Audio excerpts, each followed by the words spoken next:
Tô de volta aqui com o nosso Vida Melhor e a gente tem agora um momento bem especial que é para aprender sobre o nosso corpo.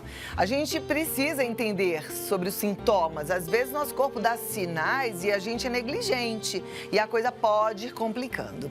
Eu tava dando uma passeada pelo YouTube geral da galera assim e eu vi que tem muita gente com desconforto no estômago, muita gente com enjoo, muita gente com um pigarrinho chato, incômodo no fundo da garganta, né? E aí eu fui vendo que isso tudo está relacionado a um problema que o gastroenterologista pode te ajudar a resolver. Então hoje a gente trouxe uma que é maravilhosa para a gente falar sobre esses problemas, entender esses sinais e combatê-los, tá? E olha, eu descobri nessa história toda que tem muita coisa ligada com estresse e ansiedade. Então a gente também vai falar sobre a ligação de tudo isso com estresse e ansiedade e ainda sobre os sintomas intestinais, como diarreia, síndrome do intestino irritável. Isso tudo pode afetar a pessoa também por conta também de estresse e ansiedade. Doutora Aline Kusumoto está aqui, é cirurgiã, gastroenterologista do aparelho digestivo. Muito obrigada pela sua presença. Prazer revê-la. Obrigada por ter trazido aqui uma parte do corpo humano para a gente tentar entender, né? Sim. Isso tudo aqui faz parte do nosso processo digestório. Sim. Começa aqui na boca, né? Desde a ingestão aqui e vai até terminar o processo quando a gente tem a evacuação. Então, tudo isso daqui faz parte do processo. Ok. Aí a gente, como eu estava falando, acaba sentindo uns sinais e acha que é localizado. Ah, eu tô com dor de estômago. Esquece que o mal começa então pela boca. Sim, é isso? Sim. Hoje a gente vai falar um pouquinho mais das coisas, das doenças relacionadas a estresse, ansiedade, né? Muito se fala de gastrite nervosa, né? E esse é um termo que na medicina a gente não usa mais, né? Nós sabemos que toda vez que você tem aquela rotina de estresse, sono mal dormido, falta de exercício físico, pacientes que são extremamente ansiosos, eles acabam tendo uma facilidade, né? Uma hipersensibilidade no estômago. A gente não sabe muito bem por que isso acontece, né? A gente não sabe muito bem a fisiopatologia, mas a gente sabe que esses estímulos sensoriais mesmo, nervoso, de sentimentos, acabam estimulando hiperprodução de ácido aqui, que acaba favorecendo aos sintomas. Então, hoje em dia, o que a gente, né, a gente fala? Fala em gastrite nervosa. Não é gastrite nervosa, a gente fala em dispepsia funcional, né? Dis de dificuldade, pepsi de digestão. Então, uma dificuldade na digestão. Quando a gente fala em dispepsia, quando a gente fala em gastrite nervosa, a gente sempre vai pensar nessa dispepsia funcional, né? Existe a parte da doença, né? Que quando você tem a dor no estômago, ali você tem alteração endoscópica, que você consegue realmente ver, né? A gente fala em dispepsia orgânica, quando você realmente tem uma gastrite, quando você tem uma úlcera. Então, você tem essa dor de estômago decorrente da doença que já está ali pré-existente, né? Quando a gente não tem uma doença pré-existente, ficou nervoso, teve estresse e você sente essa dor, a gente vai falar em dispepsia funcional. Toda vez que a gente tem alguma dor, né, de estômago ou algum incômodo nessa parte superior do abdômen, a gente vai ter que pesquisar, né? Seja por via endoscopia, ultrassom. E acaba que essa gastrite nervosa é sempre um diagnóstico de exclusão, né? Essa dispepsia funcional é sempre um diagnóstico de exclusão, porque muitas vezes você faz, né, endoscopia, ultrassom e você não acha nenhuma doença, mas a pessoa tem o sintoma, né? Então não é incomum os pacientes que são muito ansiosos ou muito nervosos, ou um paciente que tem o tempo de sono mais curto, muitas vezes chega no consultório e fala: doutora, eu já acordo meio nauseado, não consigo tomar meu café da manhã. E depois de algumas horas eu chego, vou comer, faço aquele pretão que eu tô morrendo de fome, eu sei que eu poderia comer aquilo, mas eu não consigo comer porque eu já tenho uma sensibilidade de plenitude, né? Isso está associado a esses fatores de estresse, aí sim a gente pode pensar na gastrite nervosa em si. Lembrando também que o estresse, ele não causa também só alterações na parte do estômago, né? No estresse, na verdade, tem pessoas que somatizam de várias formas, né? Tem gente que perde cabelo, tem gente que tem dor de cabeça, tem gente que tem diarreia, que tem as alterações também intestinais e tem gente que muitas vezes tem essa dor no estômago, né? Esse desconforto.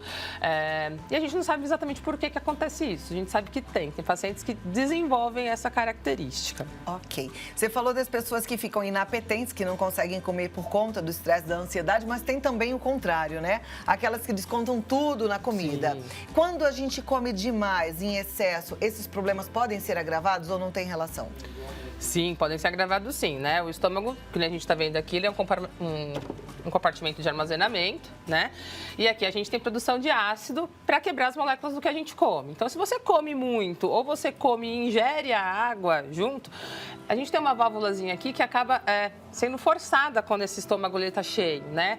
Então, quando você come demais, ou come errado, ou come alimentos gordurosos, alimentos ricos em carboidratos, você tem um favorecimento do retorno desse ácido para o esôfago, que aí a gente fala em refluxo, né? Uhum. E o refluxo é o que tem provocado o que as pessoas relatam lá na internet, que é um pigarrinho, que é um desconforto, como se fosse um catarrinho lá no fundo da garganta? Sim, está extremamente relacionado, né? Muitas vezes o paciente chega no consultório com essa queixa. Muitas vezes até rouquidão associada. Eu não fumo, mas eu tenho um pigarro constante.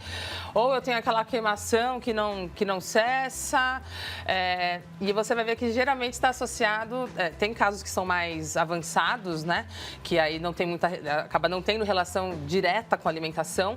Mas nos casos mais leves, sim, a alimentação... inclui, sim, bebida alcoólica, cigarro, carboidrato, alimentos copiosos, muito gordurosos, ou o excesso da alimentação também pode favorecer.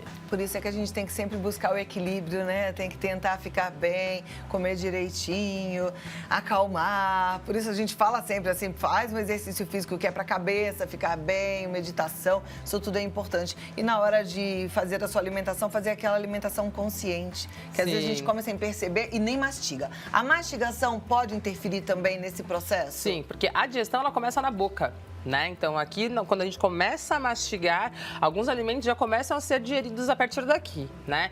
Então, quando você come muito rápido, você tem uma tendência de comer mais, né? Aquela sensação de saciedade, parece que você tem que comer muito para estar saciado. O que a gente sempre fala? Quando você vai comer, o ideal é você pegar... tem o seu tempo de comer, né? Não vai comer no celular, não vai comer olhando a TV. O ideal é o quê? Você vai comer com a sua colherada, mastiga cerca aí de 20 até 30 vezes o alimento, para ele estar hiperdigerido. Será que a gente mastiga de 20 a 30 vezes? Olha, eu tenho algumas pessoas na minha vida que sim, que chega até a ser um pouco irritante comer com elas quando você vai almoçar. Vou prestar atenção, eu nunca prestei atenção. Eu vou tentar fazer essa atenção aí na quantidade de mastigações. Mas começa a perceber, se você começar a mastigar mais vezes o alimento, principalmente carne, né? Mas enfim, qualquer alimento, você vai ver que você vai acabar comendo menos, porque o tempo que você tem para mastigar, o seu neurônio já interpreta que você está alimentando, automaticamente as células de saciedade do estômago começam a se manifestar e você vai diminuindo a quantidade de coisas que você come, tá? Então, por isso que é que nem quando eu falo quando você vai ao banheiro. O ideal é quando você for ao banheiro é você não ficar no celular. É um momento seu. É que nem se alimentar. É um momento seu e faz toda a diferença se você pegar e mastigar bastante para a sua digestão em si. Você falou de ir ao banheiro. Tem gente que não consegue ir ao banheiro, que fica dias sem ir ao banheiro, né? A gente vai falar também do outro lado, que seria diarreia e tal, mas... o que pode ocasionar essa prisão de ventre tão intensa? O intestino funciona com 3 coisas, basicamente. Fibra, água e exercício físico, tá? A gente precisa de pelo menos 2 desses alicerces juntos para ter um bom funcionamento do intestino, né? A grande maioria dos pacientes não faz ou a ingesta de fibra adequada, ou a ingesta de água adequada, ou não faz exercício físico. Então, assim, sem os 3, né, eu costumo falar para meus pacientes, vocês têm tudo para serem enfesados, né? Além disso, tem fatores também psicológicos. Então, a depressão está extremamente relacionada à constipação, né? A má alimentação também, tem alguns alimentos que até acabam favorecendo o esvaziamento do intestino mais rápido, mas tem outros que geralmente travam, né? Então, alimentação rica em carboidrato de novo, sendo um grande vilão aí da nossa história. Calma, farinha branca de forma geral, exatamente, né? Tem que evitar mesmo, a gente precisa ter mais consciência disso. Sim, é que nem a carne em si, né? A carne, ela tem uma série de propriedades que são extremamente importantes pra gente, desde de ferro, enfim... Só que ela tem o tempo dela para ser digerida, então ela acaba ficando mais tempo realmente na parte intestinal e acaba ficando... Então, assim, tem que comer carne? Tem que comer carne, mas a gente tem que fracionar. Então, um dia você come uma carne vermelha, outro dia você come um peixe, outro dia você põe uma outra proteína na sua dieta. Não precisa ser aquela coisa constante todos os dias. Ah, mas se eu não comer carne, eu vou ter anemia. Não, não é assim. A gente tem outras formas de adquirir os nutrientes que a gente precisa através de outros alimentos que não só a carne. Então, essa ponderância na alimentação é importante. Perfeito. E ensinar também os mais novos a comerem direito, né? Sim. Tem muita criança que fala, só como bife. Não, vai insistindo com outras coisas, porque o nosso paladar, ele se adapta. Sim, totalmente adaptável. Então, tá joia. Aqui a gente tem um fígado. Isso. Tem relação com o aparelho digestivo? Sim. As pessoas, elas têm colocam o fígado como um vilão, né? Ah, eu ingeri muita bebida alcoólica... E aí meu fígado acordou atacado.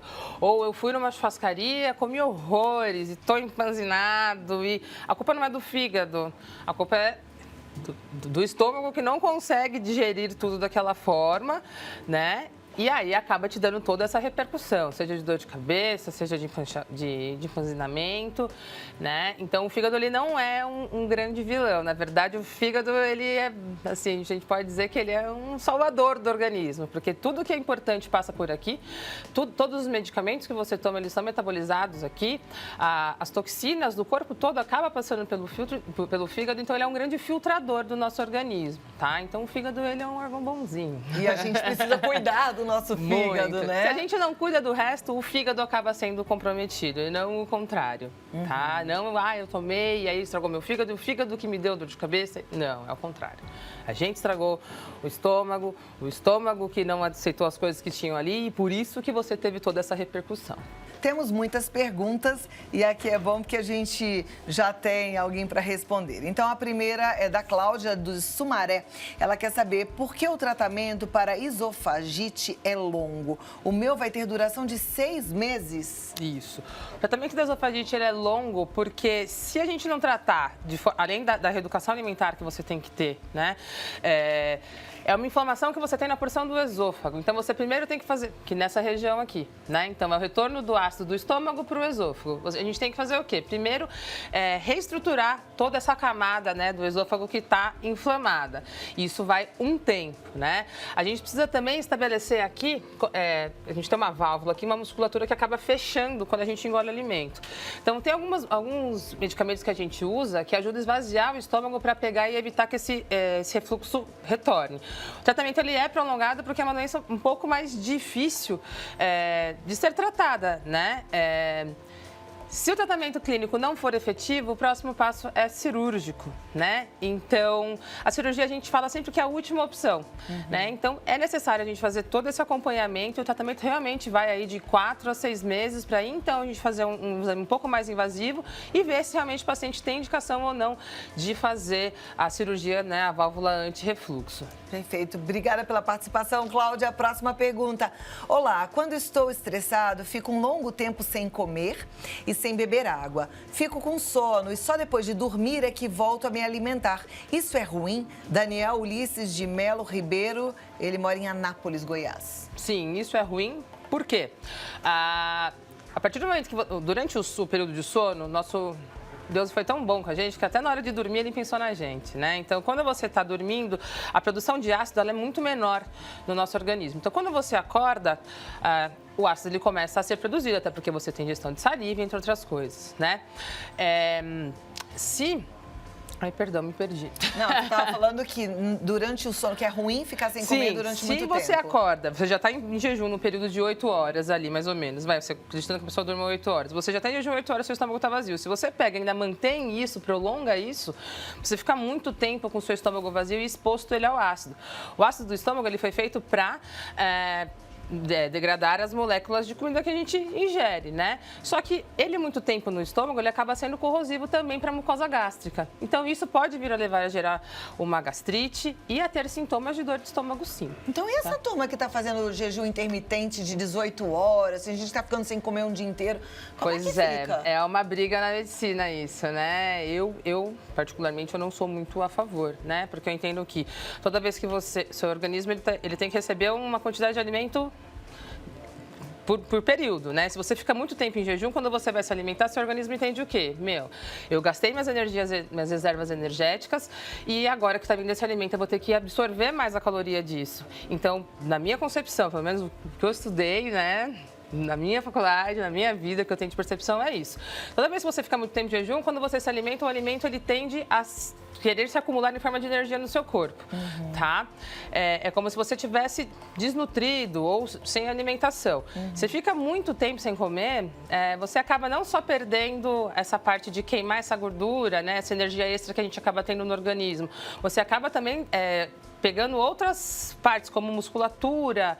Então, assim, eu sinceramente não sou muito fã. Mas em relação ao estômago também, então, é nocivo? Sim. Na minha concepção, pacientes meus que têm gastrite, por exemplo, eu não indico fazer. Okay. Se você é um paciente rígido, que não tem problema nenhum gástrico, acho que até pode fazer a tentativa, mas eu, como médica, eu não oriento. Tá, joia. A Ellen diz, meu marido sente muita queimação e quando se alimenta toma muito líquido. Será que é isso? Sim, aquilo que a gente tinha conversado anteriormente, né? O estômago acaba recebendo o alimento, então ele já vem aqui num aporte e vai.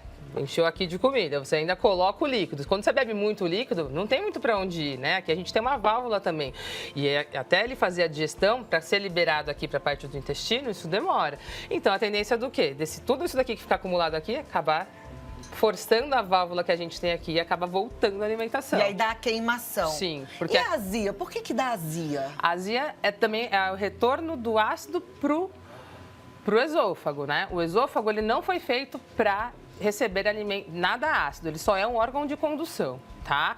Então, a azia é isso, é esse retorno. Por que a gente tem azia? Ou pode ser uma inapetência dessa válvula que você tem aqui, ou você tem uma musculatura um pouco mais frouxinha aqui também, que favorece esse retorno, ou pode estar relacionado também a uma alimentação, alimento gorduroso, porque às vezes a gente só tem azia quando come aquela ardita, uma deliciosa coxinha. Sim. Né? Vai numa festinha, come salgadinho, você tem que chegar em casa e tomar alguma coisa porque você não consegue dormir porque fica conversando com aquele salgadinho. Porque a gordura em si, ela demora muito mais para fazer a digestão, né? E geralmente você não vai comer uma coxinha só, você vai comer uma coxinha e vai tomar um refrigerante, que aí já tem o líquido mais o gás, que acaba forçando isso também.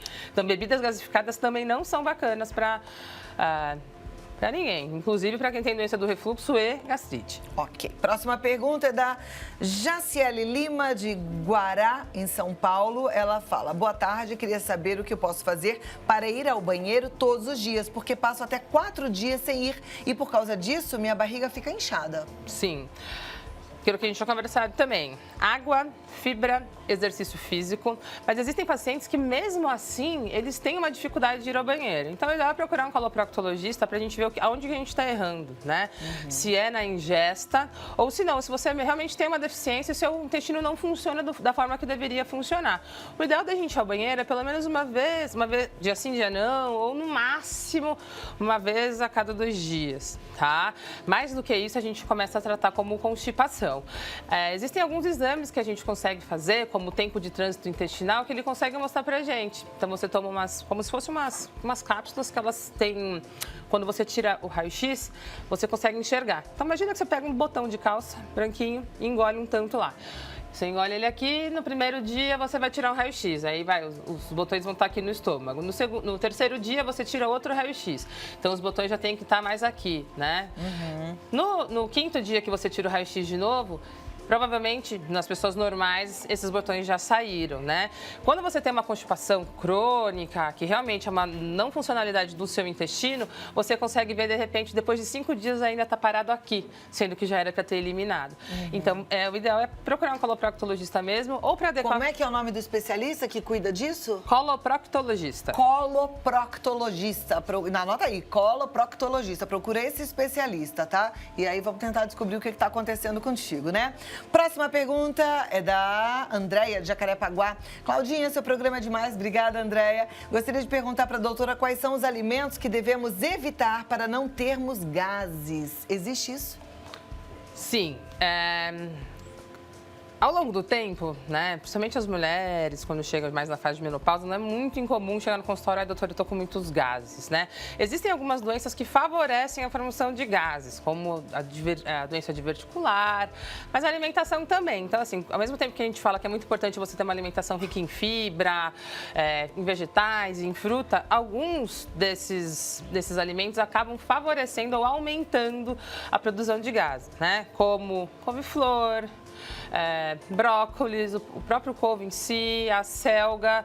Então, o ideal é mesclar isso e ver se não tem algum outro alimento que também esteja favorecendo. Que nem o feijão em si, o caldo do feijão não gera tantos gases, mas a sementinha do feijão favorece ao aparecimento, né, dos gases. Então, às vezes, pode estar tendo até um excesso de alimentação disso que está gerando.